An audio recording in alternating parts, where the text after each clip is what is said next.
Nes matai, tos krosnis yra paskaičiuota, žinai, kilogramai kubiniai. Aš netikiu. Aš nemačiau. Priedo.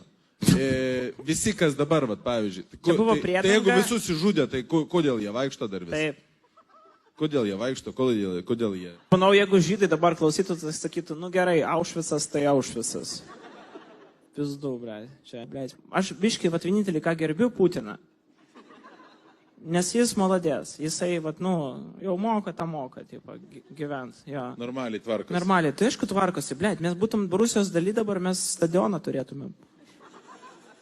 A kas jums, blėt, svarbiau, kažkokia jobana laisvė ar stadionas? Stadionas geriau. Tai aišku geriau, blėt. Ir normaliai būtų tvarka. Nepriklausomi teismai. O Dieve tu mano, žmogaus teisės, integracija į Europos Sąjungą. Va, blėt, Sočiai, olimpinės, blėt, biatlonas, varom šaudėt, viso kaip mes mėgstam, blėt. Čia galėtų būti Lietuvos giesmės pirmieji žodžiai. Ir burnon, ir šiknon, dabar laisva Lietuva. Na, dainuot.